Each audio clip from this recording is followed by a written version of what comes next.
Africa के दक्षिणी हिस्से में स्थित है क्रूगर नेशनल पार्क और उसके भीतर फैला हुआ है साबी सैंड गेम रिजर्व, जहां प्रकृति का असली खेल चलता है, जिसमें ना कोई दया होती है ना कोई कानून। यहीं पर साल 2006 के आसपास जंगल की चुप्पियों में से एक ऐसी आंधी ने जन्म लिया जिसने आने वाले 10 वर्षों तक अफ्रीका के सबसे विशाल इलाकों में मौत और सत्ता का आतंक फैला दिया। इनका नाम था मोपोगो लायंस, यानी मोपोगो ब्रदरहुड। मोपोगो नाम लिया गया था एक प्राइवेट सिक्योरिटी कंपनी से जो क्राइम कंट्रोल के लिए जानी जाती थी। इन शेरों ने भी वैसा ही किया, लेकिन अपने हिसाब से। मोपोगो नाम बन गया जंगल में सत्ता, खून, क्रूरता और भय का पर्याय। ये एक नहीं, दो नहीं, पूरे 6 नरशेर थे जिनका उद्देश्य था सिर्फ और सिर्फ एक चीज, जंगल पर कब्जा और सत्ता को हर कीमत पर बनाए रखना, चाहे उसके लिए कितनों का खून क्यों ना बहाना पड़े। मोपोगो कोलिजन के 6 सदस्यों के नाम थे मखालू, pretty boy, mister T, dreadlocks, rasta और किंकी टेल। इन सभी शेरों की उम्र, ताकत और सोच में थोड़ी भिन्नता जरूर थी, लेकिन जब ये एकजुट होते थे तो इनके सामने कोई भी गठबंधन टिक नहीं सकता था। शुरुआत हुई जब ये 6 शेर, जो अलग अलग माओ से थे लेकिन एक ही रिजर्व स्पार्टा प्राइड में पले बढ़े, एक साथ मिलकर डोमिनेंस के लिए मैदान में उतरे। तब जंगल में अलग अलग इलाकों में अलग अलग नरशेरों की प्रभुता थी, लेकिन मोपोगो का आगमन इस व्यवस्था को उखाड़ फेंकने वाला था। उन्होंने सत्ता के हर प्रतीक को जलाकर राख कर देना शुरू कर दिया। मिस्टर टी और किंकी टेल, जिन्हें इस गठबंधन के सबसे आक्रामक, सबसे निर्दयी और सबसे कुख्यात शेरों में गिना गया, उन्होंने सत्ता की दौड़ में सबसे आगे चलना शुरू किया। इनका पहला शिकार बना ओटावा प्राइड। मोपोगो ने वहां के मजबूत नरशेरों को मार डाला और पूरा इलाका हथिया लिया। वहां की शेरनियों के बच्चों को मार दिया गया और जो शेरनियां प्रेग्नेंट थीं, इन शेरों ने उनकी भी जान लेने में कोई भी संकोच नहीं किया। यही नहीं, मोपोगो शेर अपने सामने किसी अन्य नर शावक को सहन नहीं करते थे। उन्होंने 100 से अधिक शेर के बच्चों को सिर्फ इसलिए मार दिया ताकि उनकी माँ को फिर से हीट साइकिल चालू हो जाए और मोपोगो के ही बच्चों को वे जन्म दे सकें। इस तरह का नरसंहार पहले कभी नहीं देखा गया था। जंगल में यह चर्चा फैल गई कि अब क्रूगर के जंगल में कोई नियम नहीं है, कोई सीमा नहीं है, सिर्फ मोपोगो का शासन है। मोपोगो भाइयों ने जैसे ही ओटावा प्राइड पर कब्जा जमाया, वैसे ही उनका अगला निशाना बना सिमहुआंगवे प्राइड।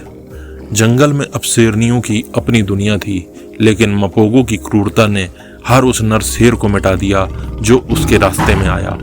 वहां के शक्तिशाली नरशेरों, जिनमें किंग स्टैक्स कोलिजन के सदस्य शामिल थे, को भी इन 6 भाइयों ने मिलकर घेर लिया और जो विरोध किया उन्हें अथाह क्रूरता से मार डाला। उन्होंने जंगल में नरशेरों की पूरी पुरानी व्यवस्था को तहस नहस कर दिया। पहले जंगल में 3-4 नरशेर मिलकर एक इलाका संभालते थे, लेकिन मोपोगो का आतंक इतना बड़ा था कि उन्हें रोकने के लिए एक साथ 8-10 नरशेरों की टुकड़ी भी कम पड़ जाती। मिस्टर टी और किंकी टेल की जोड़ी जंगल की सबसे खतरनाक उग्र जोड़ी बन गई थी। मिस्टर टी की पहचान थी उसकी गर्दन के चारों ओर घने बाल, जो उसे एकदम शेरों के योद्धा जैसे दिखाते थे, और उसका व्यवहार भी वैसा ही था। वो बिना कारण भी आक्रमण कर सकता था। वहीं किंकी टेल, जिसकी पूंछ बचपन से ही टेढ़ी थी, उसका स्वभाव भी उसके नाम जैसा ही था, अनप्रेडिक्टेबल, वाइल्ड और बेहद खतरनाक। साल 2007 में मोपोगो ब्रदर्स ने अपने चरम को छूना शुरू किया। पूरे साबी सैंड रिजर्व के 1700 वर्ग किलोमीटर इलाके पर उनका कब्जा था। उन्हें द डार्क किंग कहा जाने लगा। जंगल के जानवरों में उनकी दहशत थी। गाइड्स और रेंजर्स तक उन्हें पहचानते थे और उन्हें देखने के लिए पर्यटक सैकड़ों किलोमीटर दूर से आते थे। लेकिन इस सफलता के पीछे एक अंधकार भी छिपा था, भाईचारे की दरारें। मखालू और प्रिटी बॉय जैसे कुछ शेर कम आक्रामक थे, जबकि मिस्टर टी और किंकी टेल लगातार लड़ाइयों और हिंसा में लगे रहते थे।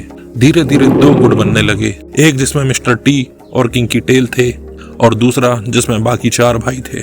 इसी दरार का नतीजा सामने आया 2010 में जब किंकी टेल और मिस्टर टी को उनके ही भाइयों ने गठबंधन से निकाल दिया और ये दोनों अब दक्षिण पश्चिम क्षेत्र की ओर निकल गए, जहां उन्होंने अपने दम पर राज कायम करने की कोशिश की।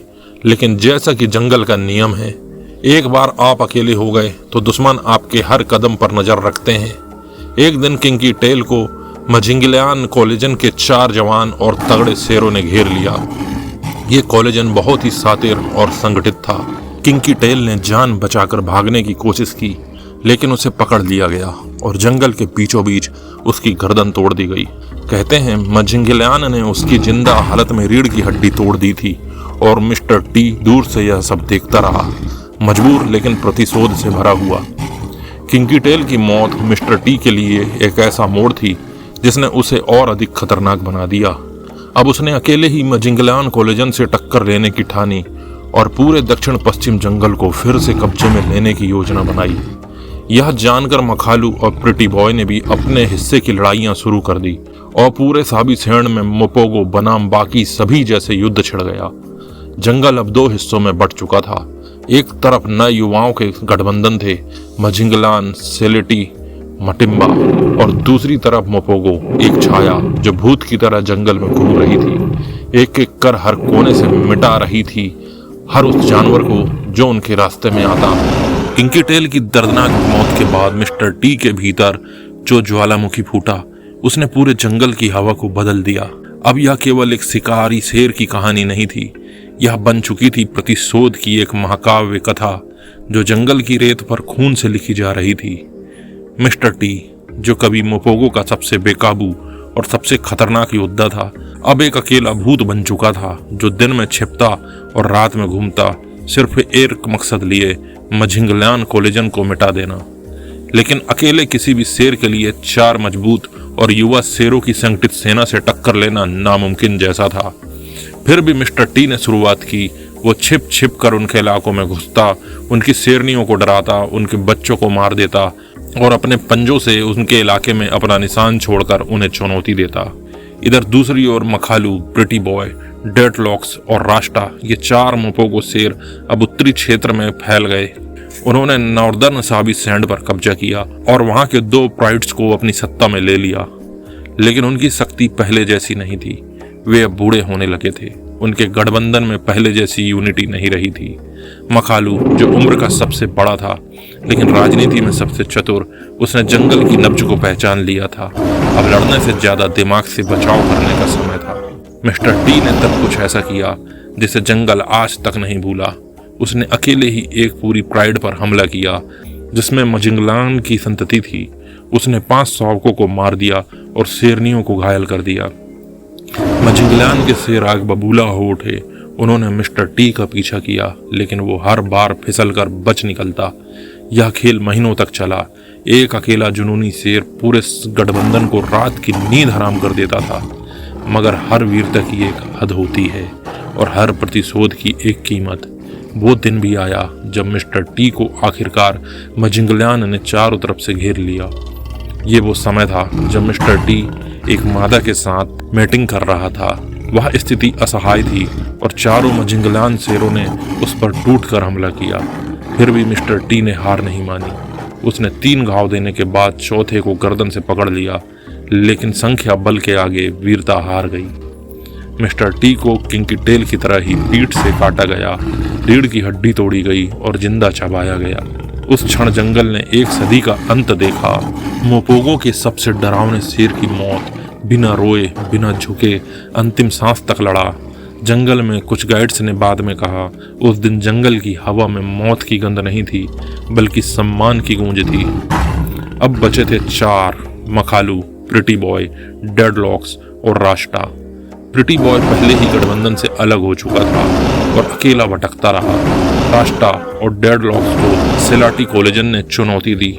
एक सुबह जब ये दोनों गश्त पर निकले, सेलेटी के 4 युवा शेरों ने इन पर हमला किया। लड़ाई भयंकर थी, लेकिन रास्टा बुरी तरह घायल हो गया। उसकी आंतें बाहर आ गई और कुछ ही घंटों में उसकी मौत हो गई। डेडलॉक्स भाग निकला, लेकिन कुछ ही हफ्तों में उसकी भी भूख और संक्रमण से मौत हो गई। प्रिटी बॉय को जंगल में कई महीने बाद देखा गया, बेहद कमजोर, बीमार और घायल। उसकी मौत भी अकेले जंगल के किसी कोने में हो गई। कोई गवाह नहीं, कोई शेरनी नहीं, कोई भाई नहीं। अब सिर्फ एक बचा, मखालू, जो सबसे बुजुर्ग था लेकिन सबसे चतुर भी। वह जानता था कि शक्ति अब युवाओं के पास है। उसने कभी सीधे युद्ध नहीं किया, बल्कि छोटे छोटे इलाकों में शेरनियों के साथ रहकर खुद को छिपाए रखा। उसकी आखिरी सेटिंग 2013 के आसपास हुई थी, जब वह एक मादा के साथ दिखा था। माना जाता है कि मखालू की प्राकृतिक मौत हुई, किसी युद्ध में नहीं, किसी लड़ाई में नहीं, बल्कि एक राजा की तरह अकेले लेकिन गर्व के साथ। मिस्टर टी की मौत, किंकी टेल की रीढ़ तोड़ देने वाली दुर्गति, रास्टा और डेडलॉक्स की लाचार मौत और अंत में प्रिटी बॉय का गुमनामी में खो जाना, ये सब घटनाएं केवल एक संगठन का अंत नहीं थी, ये एक युग का अंत थी। जंगल ने मोपोगो भाइयों को उनके सुनहरे समय में देखा, जब वे बिना किसी डर के खुले मैदान पर घूमते थे, जब उनकी दहाड़ से सैकड़ों किलोमीटर तक की मादा शेरनियां सहम जाया करती थीं, और जब उनका नाम सुनते ही पूरा साबी सैंड कांप जाता था। मोपोगो केवल एक गठबंधन नहीं थे, वे बन चुके थे एक विरासत, एक ऐसी विरासत जो उनके खून में, उनके बच्चों में और जंगल की मिट्टी में बस चुकी थी। मिस्टर टी और किंकी टेल दोनों ने कई मादा शेरनियों के साथ मीटिंग की थी और उनके बच्चे अलग अलग प्राइड्स में जन्मे। जंगल के बायोलॉजिस्ट मानते हैं कि मोपोगो भाइयों के करीब 20 से ज़्यादा संतानों को जन्म दिया, जिनमें से कुछ शावक जिंदा बचे और बड़े हुए। उनमें से एक प्रसिद्ध नाम है हेरी बेली, जो मिस्टर टी का बेटा माना जाता है, जिसने बाद में साउदर्न साबी सैंड में एक बड़ा इलाका जीता। मखालू का भी डीएनए कई प्राइड्स में मिला, खासकर सुमहुआंग और ओटावा प्राइड्स में। उसका शांत और चतुर स्वभाव उसके बेटों में भी देखा गया, जो जंगल के नियमों को समझकर बिना लड़ाई के सत्ता हासिल करने में विश्वास रखते थे। इसलिए मोपोगो का असर केवल खून में नहीं, स्वभाव और सोच में भी था। उसके बेटे वैसे ही दृढ़, लड़ाकू और अपने इलाकों के लिए जान देने वाले बने जैसे मोपोगो थे। पर विरासत सिर्फ खून से नहीं बनती, वह बनती है कहानियों से। आज भी क्रूगर नेशनल पार्क और साबी सैंड के सैकड़ों टूर गाइड पर जब सफारी टूरिस्ट को ले जाते हैं, तो उन्हें सबसे पहले मोपोगो लॉयंस की कहानी सुनाई जाती है। कैसे उन्होंने जंगल की सत्ता बदल दी, कैसे 6 भाई एकजुट होकर पूरे अफ्रीका के जंगलों को हिला सकते थे, और कैसे उनके जाने के बाद भी उनकी छाया आज तक हर झाड़ी, हर पेड़ और हर दहाड़ में सुनाई देती है। जंगल में आज भी जब कभी 4-5 नर शेरों का गठबंधन बनता है, तो लोग कहते हैं क्या ये नए मोपोगो हैं, लेकिन फिर खुद ही चुप हो जाते हैं, क्योंकि वे जानते हैं मोपोगो जैसा कोई नहीं हो सकता।